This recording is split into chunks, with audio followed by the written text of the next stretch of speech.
बिस्मिल्लाहिर्रहमानिर्रहीम। अस्सलाम वालेकुम। असातिज़ा किराम एक क्वेश्चन मुझसे पूछ रहे हैं बार बार। वो क्वेश्चन ये है कि सर दौरान साल अगर एक टीचर का ट्रांसफ़र हो जाता है, फ़ॉर एग्ज़ाम्पल एक टीचर का जुलाई में ट्रांसफ़र हो जाता है, तो वो 7 महीने या 6 महीने उसने एक और स्टेशन पे गुजारा, अब उसका स्टेशन और है। अब अगर वो उसके लिए अप्लाई करता है, ACR के लिए ऑनलाइन अप्लाई करता है, तो उसका जो रिपोर्टिंग ऑफिसर है उसका सारा ड्यूरेशन बनता नहीं है। उसके 6 माह तो एक और रिपोर्टिंग ऑफिसर के थे जहाँ से वो चेंज होके या ट्रांसफ़र होके प्रमोट होके आया है। तो इसका क्या सोल्यूशन है?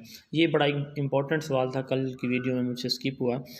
दूसरी इम्पॉर्टेंट अपडेट इस वीडियो में ये है कि जो कल जैसे मैंने बताया था कि डेट का इशू आ रहा था, यानी 2020 की डेट आ रही थी, 2021 की डेट ही नहीं आ रही थी। लेकिन आज उन्होंने सिस्टम को अपडेट कर दिया। अब आप ये देखें कि आप जो है 2021 की कोई भी डेट यानी 1 जनवरी 2021 से आप जो है या इससे पहले की ACR भी आप अब जो डेट है वो मेंशन कर सकते हैं।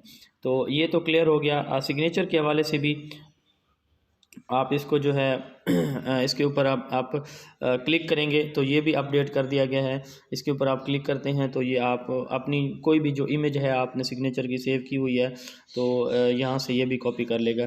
तो इसको लॉन्ग प्रेस करेंगे, यानी थोड़ी देर आप इस जो बॉक्स है इसको प्रेस करके अपनी फिंगर से बैठेंगे तो ये ऑप्शन आ जाएंगे।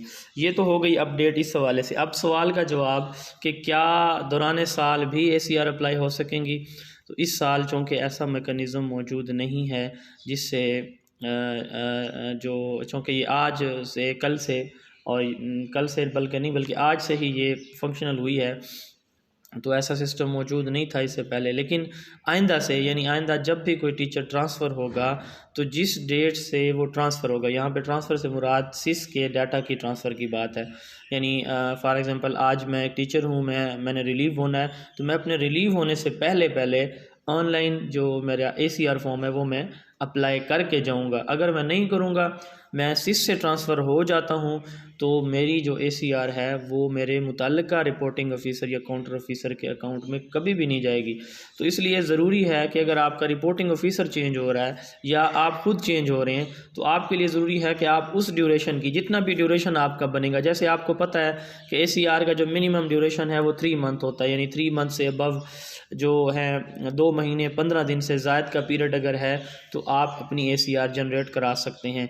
यानी 3 महीने का है या इससे ज़्यादा है तो आप अपनी ACR जनरेट करा सकते हैं। अब अगर एक टीचर का ट्रांसफ़र हो जाता है, प्रमोट हो जाता है, रिपोर्टिंग ऑफिसर उसका ट्रांसफ़र या प्रमोट हो रहा है, तो एक दिन पहले सिस के डाटा के ट्रांसफ़र होने से एक दिन पहले वो अपना डाटा क्या करेगा, अपनी ACR ऑनलाइन सबमिट कर देगा।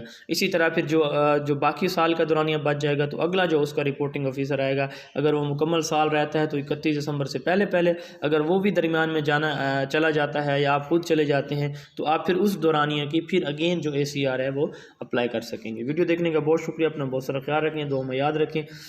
उम्मीद है कि मेरी वीडियोज़ मेरे तमाम असातिज़ा मेल फीमेल बहन भाइयों के लिए बड़ी हेल्पफुल होंगी। तो आपकी भी सपोर्ट मुझे चाहिए। अगर आपने अभी तक चैनल को सब्सक्राइब नहीं किया तो लाजमी सब्सक्राइब कर लें। अस्सलाम वालेकुम।